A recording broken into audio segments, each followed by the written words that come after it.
¿Es el presupuesto que se puede o el que se quiere? Bueno, es el presupuesto que se puede, es el mejor presupuesto posible.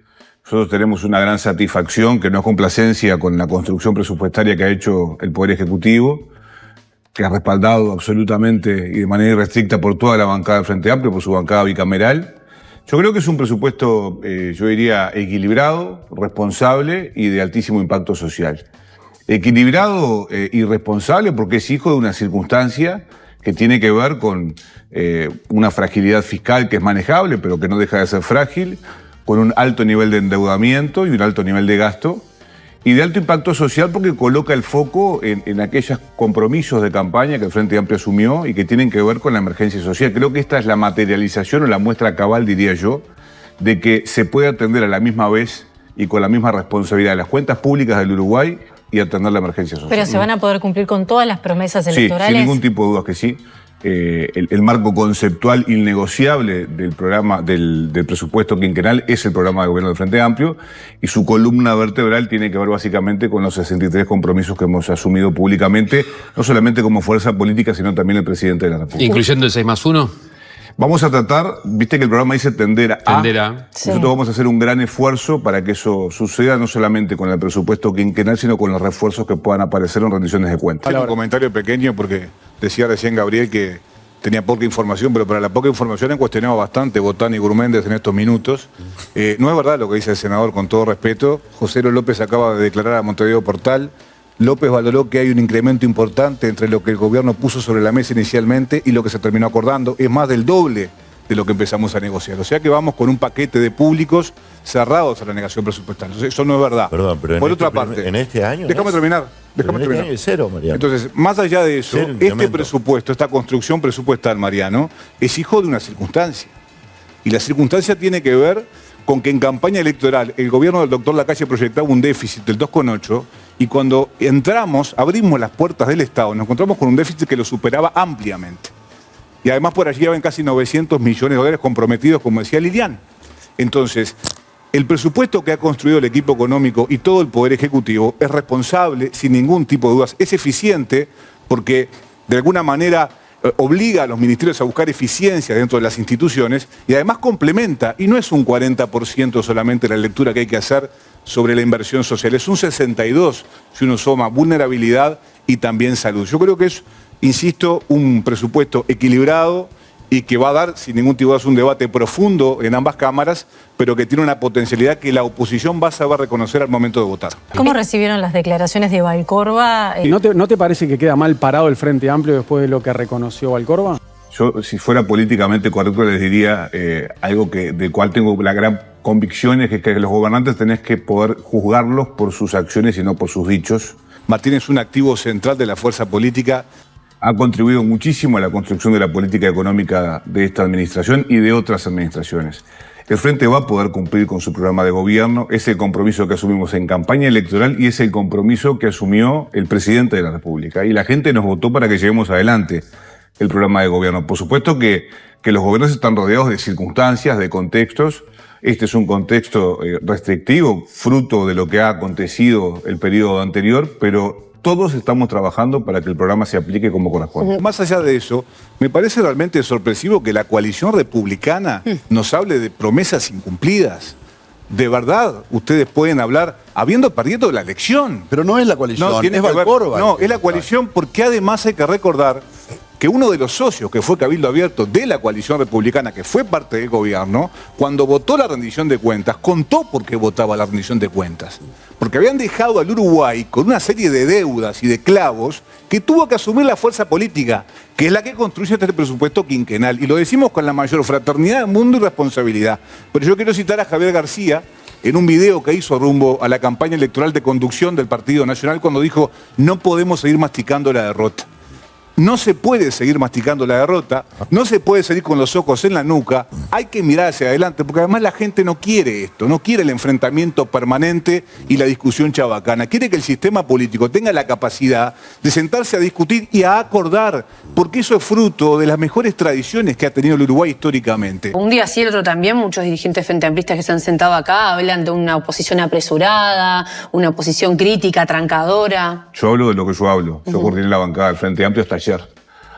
cambió la coordinación, la tiene la compañera Ana Olivera. Nosotros tenemos un vínculo que es bueno con la oposición política, de mucho diálogo. Insisto, creo que para muestra basta un botón. Hemos diligenciado, no sin trabajo, no sin estrés, las leyes más importantes, y nosotros tenemos la plena convicción de que va a suceder lo mismo con el presupuesto quinquenal, porque no creo que nadie tenga ganas de inaugurar el tiempo donde los gobiernos se quedan sin presupuestos genuinos. Eso no ha pasado nunca en la historia del Uruguay.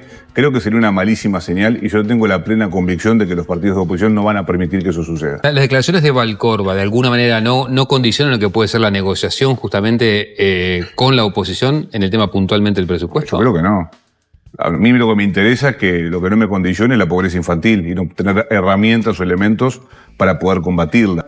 Yo no soy comentarista de los dichos de mis compañeros. Yo entiendo que ustedes los tienen que preguntar porque ha sido la noticia de los últimos días, pero honestamente me preocupa más hacer un esfuerzo permanente y constante para que el cumplimiento del programa sea una realidad, y es lo que vamos a hacer. El diputado, por ejemplo, Schipani decía, primera conclusión del presupuesto, se destinó... Lo de María Dolores y lo de la NEP. Bueno, permítame, así se lo digo a la gente. Se destinó más dinero a comprar la estancia María Dolores, que beneficia a 20 productores, que al presupuesto incremental de la NEP, que alcanza a 700.000 estudiantes. Y no vine acá a contestarle a Felipe, que le tengo un gran aprecio y cariño. ¿Pero es verdad o no? Lo conozco hace muchos años y no se puede comparar peras con papas. El presupuesto es un elemento integral que tiene un montón de cosas adentro, por eso tiene 714 artículos, y seguramente Schipani no haya leído la completitud del presupuesto quinquenal, porque nadie lo puede leer en tan poquitas horas. Yo no lo he leído todo, creo que ningún frente amplista lo ha podido leer en su totalidad, porque nosotros lo recibimos conjuntamente con el resto de la oposición, más allá de que conocíamos los trazos gruesos. ¿Cuál va a ser la explicación que va a tener la bancada oficialista cuando seguramente se le recuerde y la gente tal vez lo tenga presente en el famoso debate entre Orsi y Delgado, cuando el ahora presidente decía no va a haber más impuesto en mi gobierno, y resulta que ahora en el presupuesto viene, entre otros, el impuesto Temu? Bueno, en realidad lo que a mí me interesa destacar es que hay adecuaciones tributarias, porque lo que tiene que ver con el impuesto mínimo global es una adecuación que es muy valiente para el Uruguay, porque solamente lo hace Brasil en el continente, y que tiene que ver con que en el mundo hay una serie de cambios tributarios y el Uruguay quiere ser parte de ese mundo, y lo que va a hacer es localizar transnacionales que facturan más de 750 millones de dólares en territorio nacional y que ya pagan ese impuesto en su casa matriz, y después vamos a grabar la ganancia del capital en el extranjero. Yo quiero decir que nosotros estamos grabando el capital, no estamos grabando el trabajo. Que no me parece un detalle menor. Estamos grabando el capital rentista y especulativo, no el productivo. Eso tampoco es un detalle menor.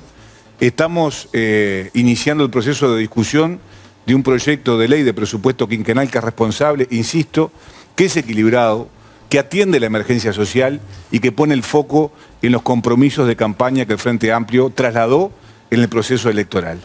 Y naturalmente que es un gobierno y una bancada oficialista de orejas muy abiertas, y vamos a esperar con mucho gusto y con la mano tendida los aportes que haga la oposición, porque esa ha sido siempre la historia del Uruguay, la historia de los partidos conversando y construyendo las bases de las políticas públicas nacionales, que en definitiva son las que terminan generando felicidad o no en el pueblo y en la gente. Así que nosotros vamos con ese talante rumbo a la discusión presupuestal y esperemos, y sabemos que la oposición política también. Pero entonces tenía razón O'Donnell que no había que prometer esas cosas. Por eso hay que preguntárselo a O'Donnell. Bueno, está bien, yo lo que digo es, yo contesto lo que yo contesto. Es decir, yo puedo coincidir contigo que a veces en la campaña electoral es difícil asumir compromisos sin saber fehacientemente qué es lo que va a pasar el día de mañana. Nosotros le creímos al gobierno, ¿no? De que el déficit proyectado era ese.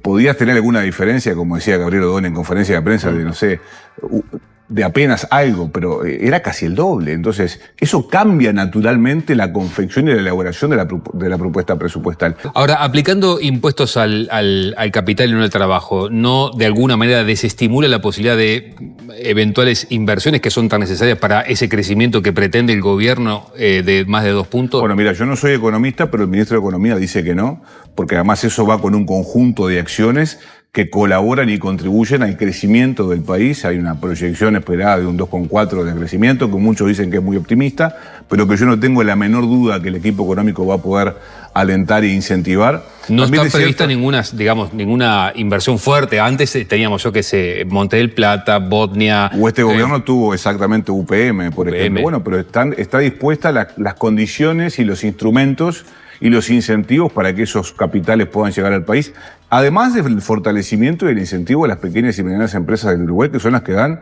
la mayor cantidad de mano de obra que tiene el Uruguay. Diputado, ahora podemos entrar en alguno de esos temas, me gustaría preguntarle por la infancia, pero si ese crecimiento que ustedes proyectan no se da... Bueno, pues yo no tengo la bola de cristal. El ministro de Economía dice que sí, que es posible justamente con este tipo de acciones.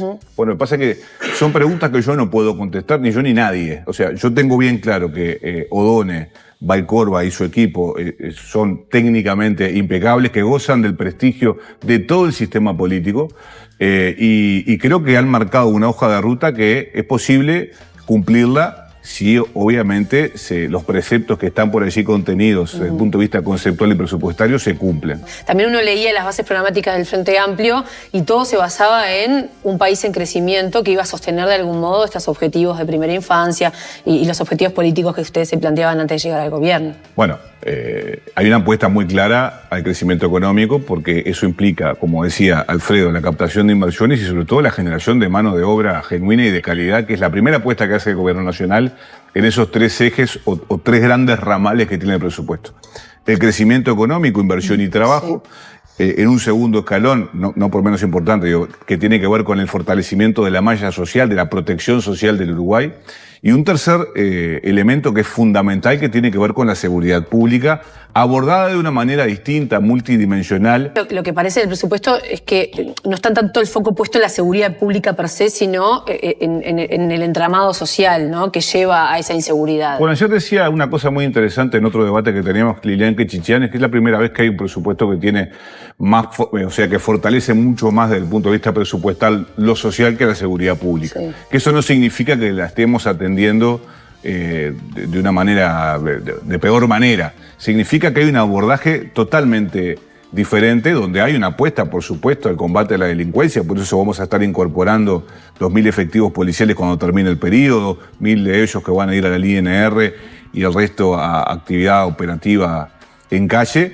Pero hay un abordaje que es distinto. Yo que sé, ya está pronta, digamos, el proyecto que va a empezar a implementarse en el mes de octubre en 2 módulos del CONCAR para alfabetizar al final del periodo 3.500 privados de libertad. Eso tiene que ver también con una política focal para tratar de incentivar una rehabilitación que sea realmente efectiva, porque por suerte en Uruguay no hay pena de muerte ni hay cadena perpetua. Eso significa que el día de mañana los hijos de ustedes, mi hija, se va a cruzar con alguien que estuvo privado de libertad. Y la pregunta que se tiene que hacer la política es cómo queremos que esa persona se cruce con nuestros hijos, con nuestros vecinos. Bueno, yo quiero que lo haga con una persona que está capacitada para reinsertarse socialmente y que tenga la posibilidad de conseguir trabajo. ¿Qué es lo que sucede en estos próximos días para contarle a la población? De todo va a suceder. Sí, bueno, pero digamos que el tratamiento de esto. El viernes recibimos al equipo económico de OPP y después comienza una agenda. El lunes viene el Ministerio de Defensa y algún otro ministerio más, el lunes siguiente. Y bueno, después van a haber días intensos de negociación entre los sectores y los partidos políticos en la comisión. Se llevará al plenario de la Cámara, se utilizarán los 45 días, pasará al Senado de la República.